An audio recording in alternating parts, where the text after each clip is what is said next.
when I was growing up, primary school, high school, I wasn't that good at maths. You know, I don't know who was. I mean, who really excelled at maths?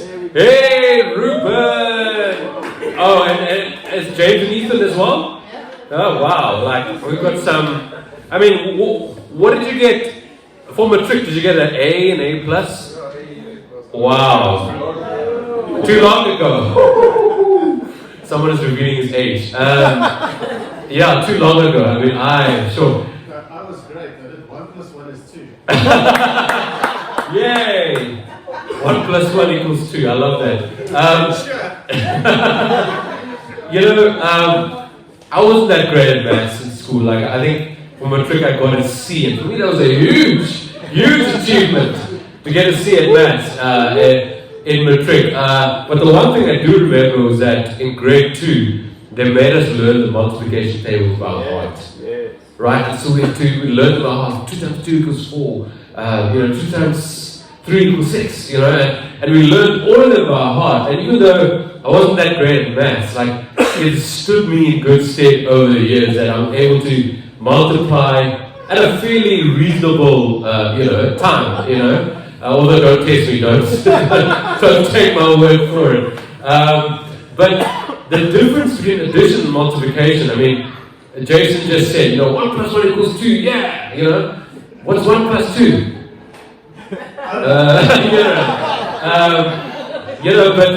But addition is basically this. Addition is you take 1 and you add at least something else to it. And you add them up. It's like you sum them up. It's a total, and you get the sum total of that. But multiplication is different. Multiplication goes on another level completely. It's more than 2D, 3D, 4D. It goes beyond what man can even control. And God is able to multiply. And today we're going to look at one of the signs of Jesus that speaks so much about who He is. His power in our lives, but it also requires something from us. Yeah. As we've seen throughout this series, there's always something that God requires from us. Yeah. And so today's message, I mean, you would have heard this story growing up in Sunday school. You would have heard this story 1,000 times. And I'm praying that as you look at today's sign, that you will see it with fresh eyes.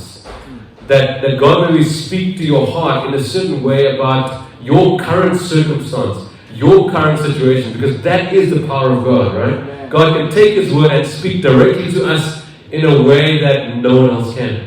So please turn with me to John chapter 6. I'm reading as usual from the New Living Translation. It says this. After this, Jesus crossed over to the far side of the Sea of Galilee, also known as the Sea of Tiberias. A huge crowd kept following Him wherever He went, because they saw His miraculous signs as He healed the sick. And then Jesus climbed a hill and sat down with His disciples around Him. It was nearly time for the Jewish Passover celebration, and Jesus soon saw a huge crowd of people coming to look for Him. And turning to Philip, He asked, "Where can we buy bread to feed all these people?" And He was testing Philip, for He already knew what He was going to do. Now I can resonate with the desperation of these people. Rome had taken over Israel, and Rome had oppressed Israel. And it's not that great to be under the Roman power. They were very domineering. They were abusive at times. And so these are the people who are suffering under the pressure of Rome. And they are desperate. And you can imagine, they're people who are trying to make a living, trying to make a livelihood, surviving in a sense from one paycheck to the next, surviving from one catch of fish to the next. So these are people who are desperate, eh? And so I can understand their attraction to the man called Jesus. I mean, we all know that medical bills are expensive, guys. Let's be honest, right? And even to have a medical aid these days, it's like a luxury, And so I know that the president signed the NHI bill recently, but we don't know how it's going to play out. Hopefully we pray and hope that it's going to turn out good. And hopefully it'll turn out in a way that will be beneficial to our population, that we can actually get good health care. That's our hope.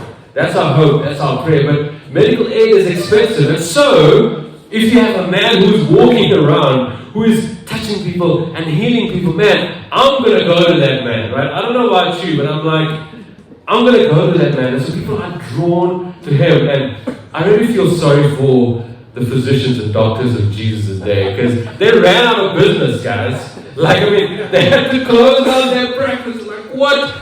For one moment I'm earning $1 million a month, the next moment no one is coming to me anymore, because everyone is going to this man who is healing people.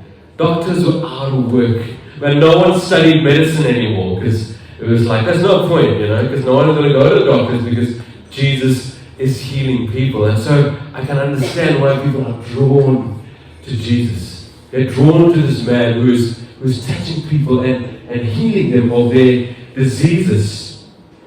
It tells me that God really cares for our bodies as well. Often as Christians we get into this mindset that God only cares for our soul, God only cares for our spirit, but God cares for our bodies as well. Because if God did not care for our bodies, Jesus would not have walked around healing people. God cares for our bodies. But notice here he starts interacting with Philip. And it almost feels like he's testing Philip. In fact, that's what my translation said in verse 6, right? He was testing Philip. You often feel like God is testing you. Like he's asking you hard questions. Because sometimes when you're walking with God and you want some good stuff from Him, it's great, He provides for your needs and He does things that you cannot do for yourself. It's wonderful. But every now and again He poses questions that are hard. And they're very testing questions and you don't quite know how to answer. And in those moments I wonder whether we should be actually trying to dig deep into our own hearts to try and figure out what the answer is. Or in those moments should we be looking at Jesus and wait for Him to give us the answer? I don't know, that's circumstantial, that's dependent on you. But in this moment, He's testing Philip. And look at the test. He literally says, where can we buy bread to feed all of these people? And so, in Philip's mind, he's not thinking where. He's not going, I know we can go to the bakery at Spa, or Pick and Pay. He's not even thinking about answering Jesus' question. Already, he's feeling constrained. He's looking at the budget and going, what? What kind of question is Jesus asking? But maybe perhaps what Jesus is requiring of Philip is to elevate his thinking beyond the norm. Maybe what Jesus is requiring of Philip is to embrace the mind of Christ. Because Philip is thinking one way, Jesus is thinking another way. And post-cross, post-resurrection, you and I know that we have what? The mind of Christ. Yeah. So we have access to think like God about a situation that no one else thinks of. And even interacting with some of you this week, you've had hard times, you've had hard situations, you've had hard things to deal with. But I wonder, even before we go into those situations, even before we interact with those people, whether we're trying to think like Jesus, or we're thinking like we normally do. And perhaps Jesus' question to Philip is, he's inviting him to elevate his thoughts. He's inviting him to elevate his thinking. He's inviting him to think about this circumstance in a way that he never thought of before. He's saying, Philip, where can we buy food for all of these people? And then in verse 7, this is how Philip responds, right? Philip says, even if we worked for months, Jesus, we wouldn't have enough money to feed them. Then Andrew, Simon Peter's brother, spoke up. There's a young boy here with 5 barley loaves and 2 fish. But what good is that with this huge crowd? And so notice how Philip is not even responding to Jesus. He's not even saying we can get bread from the local bakery. He's just saying, I'm looking at the budget and I'm like, this doesn't make sense. You see, when we're used to very logical, rigid analytical ways of thinking, sometimes we might actually miss out on the power of God and what He wants to do in our lives. I mean, I was mentioning this with our comp group during the week, and the year 2007, in December, I was invited to do a beach mission at Plettenberg Bay with Youth for Christ. I think it was Youth for Christ. But they normally run holiday clubs on the beach. I mean, guys, if you ever want to volunteer, I know, someone in our church has volunteered for prison ministry, and that's challenging, and that's going to stretch you. But imagine doing ministry on the beach. Everyone's going to volunteer for that, eh? Like you get a tan along with it, and you get the waves. Oh, it's beautiful. And so I used to go every year as a young adult. Like, yeah, I'm going to the beach. And by the way, a big holiday club as well, And you had to raise 1,500 rand, which in 2007 was quite a bit of money, And back in those days, as a young adult, you would go around asking, for sponsors. So some people would give you 50 rand, some people would give you $100. And so to get to 1,500 rand was quite a lot of people that you had to ask money for. And so I was looking forward to this beach mission. And then, on top of that, I was invited to go and be part of an outreach team to Ghana in West Africa during the 2008 Africa Cup of Nations in January. So this was back-to-back outreaches, straight from one to the next. And I said to the Lord, I've just raised $1,500. The trip to Ghana is 20,000 rand. This is a sign that I'm not meant to go. Right? So someone else is welcome to take my place, Jesus. So I'll do the beach mission. I've raised the money for it, and someone else can go and do that. And so yeah, the beach mission turned out to be quite fruitful. And I was looking forward to coming back to Joburg after beach mission and to have a lekker holiday before January. And I said to the Lord, just forget about this Ghana thing, because 20,000 rand, no ways. The last day I clicked. During the beach mission, I get a call from someone. They said, hey, there's a couple in our church who just said that they want to sponsor you 20,000 rand to go to Ghana and do the beach mission. You see, I'm so used to this way of thinking logically and analytically. And it's a very rigid way of thinking, right? And it says this is what I have, right? And so God can only operate within this framework. But what Jesus is doing here is He's trying to show His disciples that He can actually do so much more if we actually open our eyes. If we actually start to think like the way Jesus did. And so eventually one of the disciples piped up, right? And said, well, there's a young boy with 5 barley loaves and 2 fish. Budgets are helpful, and next month we're going to talk a little bit more about budgets in a series that we're going to be doing. And I normally have a budget, and I have a very strict budget, right? So I try and spend within the budget, just make sure that there's also enough left over. And I can tell you guys, over the years, even though budgets have been helpful, Jesus has just smashed that paradigm away from me. Because here's what I want to say, and it'll be up on the screen. Jesus' first priority is to meet people's needs, not how to spend within the budget. And this is how He's blown my mind over the years. Because these guys had a budget, right? And according to Philip, our budget does not allow us to buy money to buy food for all of these people. But I love how Jesus' heart is for the people. He's not sticking to the budget. He's saying, I need to take care of these people because they are in need. They've been following me around. They've not eaten for a few days. You look at the other Gospels that speak about the same incident. They've not eaten for a while. Jesus has compassion for them, the other Gospel says. And so His first priority is to meet people's needs. And sometimes when we think too analytically, it may hinder our ability to be compassionate. Can I say that again? When we think too analytically, it may hinder our ability to be compassionate for people. I've experienced this in my own life, and I struggle with this. There's a man I've come to know who stands at the robot there by the Lifestyle Retail Center in the West Rand. His name is Alan. Alan is in his late 50s, and he was hard done by COVID. He lost his job, and he now finds himself standing at the robot begging for food and money every single day, or most days you'll see him there. And he's got kids, they're teenage kids, right?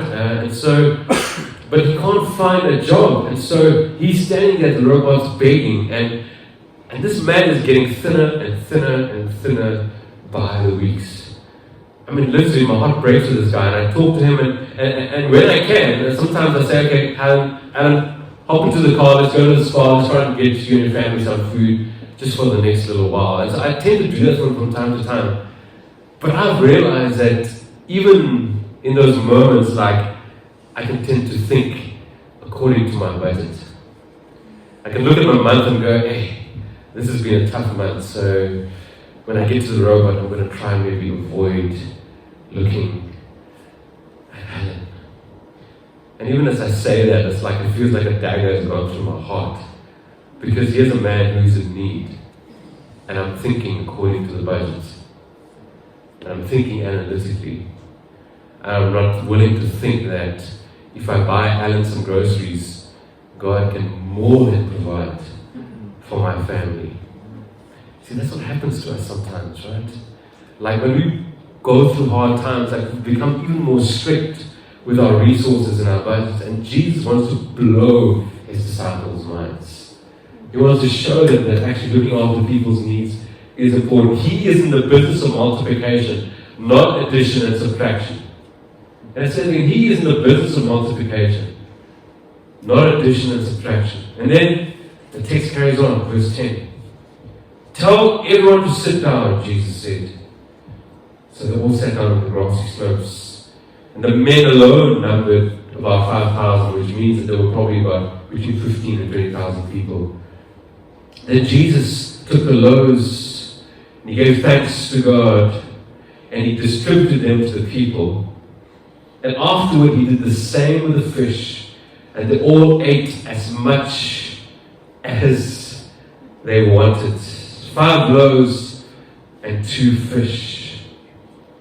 I love the slogan for the series, The Chosen, because the guy who came up with the series, he was a down and out filmmaker, right? He wasn't doing too well, and he was really struggling with his own brokenness.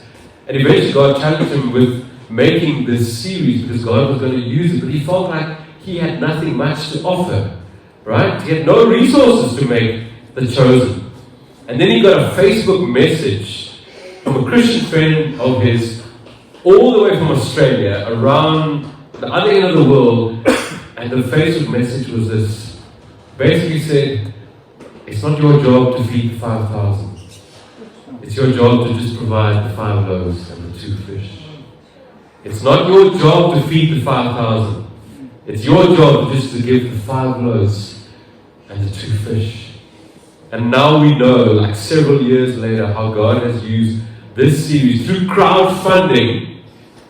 This is the largest crowdfunding series in the world, and the message of Jesus is going out to people around the world, because simply one man just took the 5 loaves and 2 fish that he had, and God multiplied it.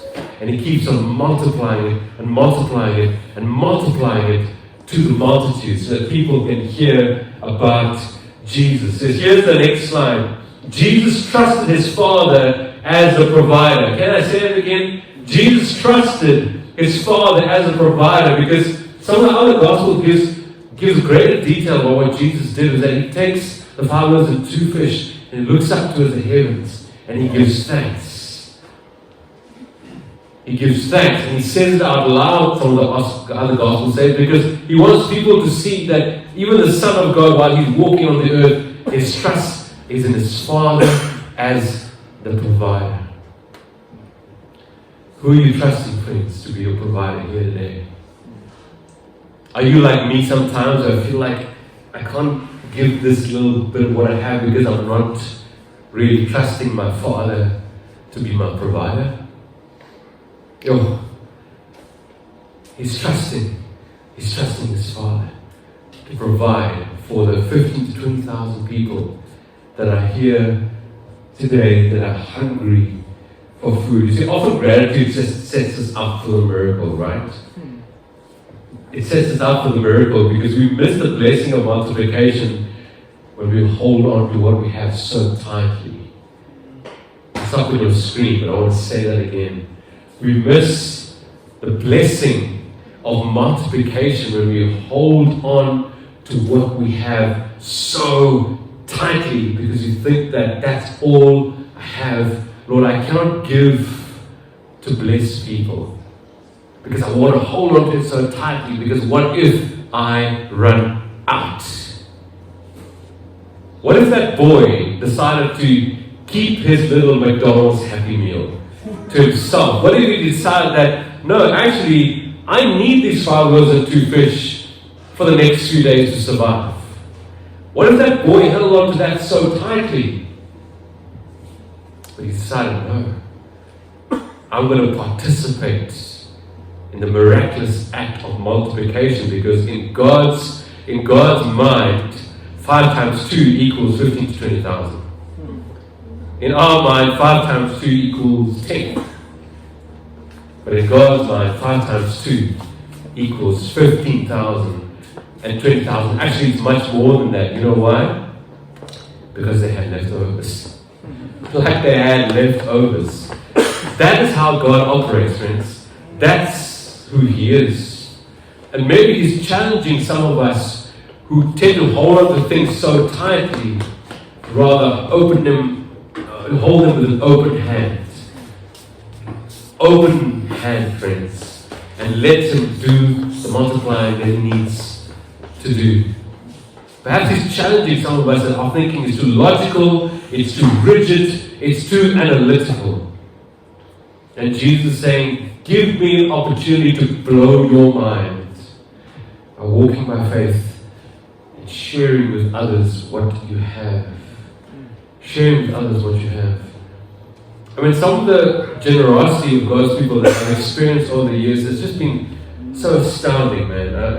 What really comes to my mind is some of the people at some of the 412 churches who we've visited over the years for some of the conferences. I mean, some of these people, friends, like, they don't have much. Their house, they have a small home. But they say, you know what, we're going to sleep on the floor in the lounge for this week while you sleep in our bedroom. Come and have our bed. You see, when you choose to give God even the little that you have, God uses that to bless people, friends. So are you willing to share your lunch like that boy was willing to share his lunch and watch God do something incredible and extraordinary?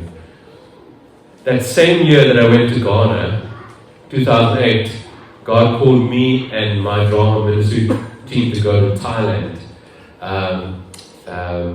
Chiang Mai is one of the cities in Thailand, and we were supposed to be there for 3 weeks, and we were supposed to present the gospel to little kids in schools, and we saw tremendous fruit. I mean, what a privilege, right? Seeing these little Buddhist kids coming to Jesus and then being, put in local churches to be discipled. I mean, that was so glorious. And so when you're on a mission trip that you have to raise so much money for, and you've done your job, right? You've done your job. Like, you feel satisfied. You feel like I've done what God has called me to do. But there was something inside of me that the Spirit was just nudging me. He's saying, you guys know that these cities in Thailand, they're like the red light district capitals of the world. There's prostitutes walking around everywhere all the time. What are you going to do about it, man? The Holy Spirit says that. It's like, it's like, I thought I came to preach the gospel to little children, not to go minister to prostitutes. But I challenged my team. I said, I feel like God is calling us to walk the streets of Thailand and share the love of Jesus with these prostitutes. Are you willing to come with me? And I thought, like, most of them were like, you're on your own, pal. But like the Spirit was really stirring their hearts as well. And so when I said that, most of them put up their hand and said, let's go. And it's one of those feelings where there's nothing planned. You're just obeying. You're just saying yes to God. There's nothing planned. Yeah. Right? You're just saying yes to God. And so we said yes. And so we started walking down the streets of Chiang Mai, and then the first brothel came up on our left, and we prayed, like, should we go into this one? And the Lord said, no, not this one. So, okay, keep on walking down the streets. Another brothel was coming up on the left. Should we go into this one? And so the Spirit says, yes, go into this one. And so everyone's looking at one another, like, who's going to go into the brothel, And then, I didn't volunteer, people volunteered me, because me and a friend of mine were the only two men in the group. The rest were ladies, and so like, you're the guys, you can go in, right? So we walked, that's the first time I ever walked into a brothel. First time, right? And last time. Yes. Never ever walked to a brothel after that. So walk into this brothel, and you just have these half-naked women running towards you, and like, you don't know where to look. Because you're coming to share the love of Jesus, but you're surrounded by half-naked women. And you're like, oh, but what was incredible, you just felt like you were in a bubble. The Spirit was covering you, and so the woman thought we were clients. They're like, of course we were clients. I mean, two young men walking in a brothel, what else would we be, And so they were trying to negotiate the money, and we're like, no, we're not here for sex. We just want to take you out for lunch. They looked at us like, these guys are loony. Like, this place is here for men who want sex, and you want to take us out for lunch? And so we were just trying to explain to them, we just want to take you out for lunch. And they didn't obviously get that. And so my friend and I left the brothel. We were so disappointed. We were like, but we were sure God led us to this place. Like, what is this about? And so we walked away to our group of friends who were outside, and they were praying for us while we were doing this. And we were like, look, sorry guys, we did our best, but no one wanted to come out for lunch with us. And then we started walking away. But as we were walking away, these two women came out of the brothel, and they ran to us, and they said, we want to come and have lunch with you, And so we took them out to McDonald's, of all places. That was the closest place. And all we did was we bought these two prostitutes lunch. And we started hearing their stories. And our hearts broke because they didn't want to be there. But that was the only thing they could do to make some money to help out their families. So we're sitting there listening to the stories, telling them about Jesus and His love for us, and why South Africans decided to fly all the way across to the other end of the world. And we said to this woman, you know what? God asked all of us to come all the way from the other end of the world so that we could tell you about Him and His love for you. So for me, I was excited to share the gospel with little children, but for me, if God brought us to Thailand to share His love with two prostitutes, that would have been worth all the effort.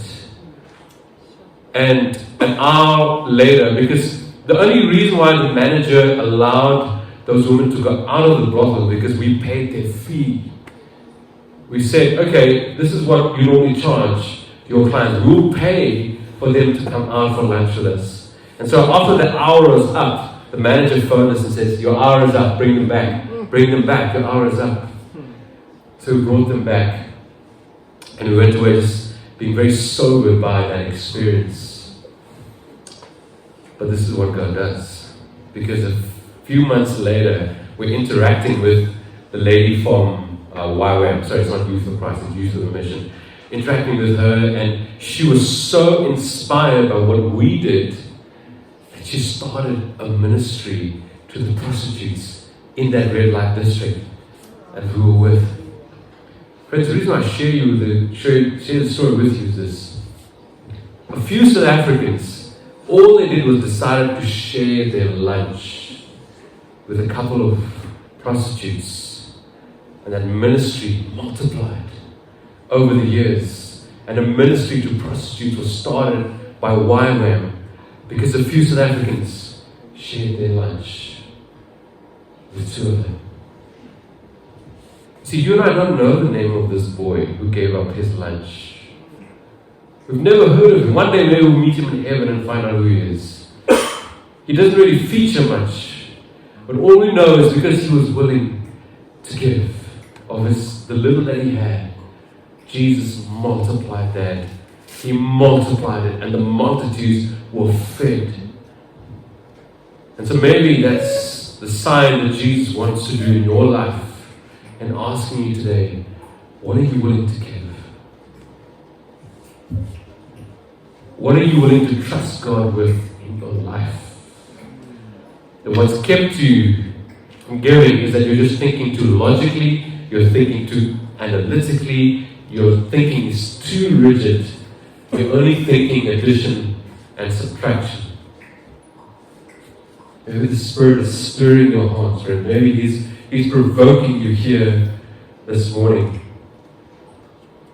I'll end with verse 12 and 13. After everyone was full, Jesus told His disciples, now gather the leftovers so that nothing is wasted. And so they picked up the pieces and filled 12 baskets with scraps left by the people who had eaten from the 5 barley loaves. Jesus gave them more than enough to not just feed the multitudes, but for the disciples to have plenty to eat for the next little while. He gave them more than enough. This reminds me of what God says in Ephesians 3:20, that God is able to do immeasurably more than you can ask or think or imagine. Maybe we are thinking too small, friends. Maybe we're thinking like Philip. Maybe we're looking at the budget like Philip is looking and going, hey, like, we don't have money to feed all of these people. Perhaps God requires of His people to think big, like He is big. Maybe your hopes and dreams and desires for your life, for your relationships, for the people around you, is too small. Maybe it's too small. Maybe God is saying, why don't you put it in my hands? Why don't you put it in my hands and let me do the multiplication that I need? What we have to offer is never enough.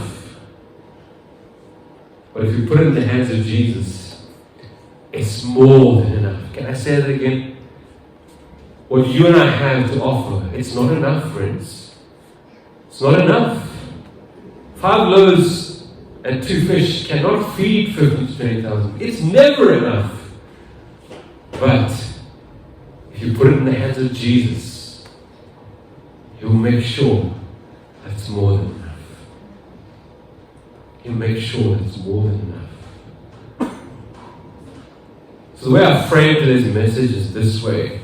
More than just Him multiplying what we need in our lives, but I'd love for us to step into the shoes of that little boy who was willing to give up the very little that he had so that God could bless the multitudes. Perhaps the Spirit is speaking to you here today, friends. Perhaps you've been holding on to things so tightly and not wanting and willing to bless people with what you have, because you may be thinking, what can God do with this little bit? What can God do with this little bit? I'm so glad that that young boy did not think like that. I'm so glad that the young boy did not think analytically and logically, and I'm so glad that he did not let his budget dictate how he would bless and serve other people. He did not let his budget dictate how he would be the conduit of God's blessing in the lives of other people. Let me pray for us.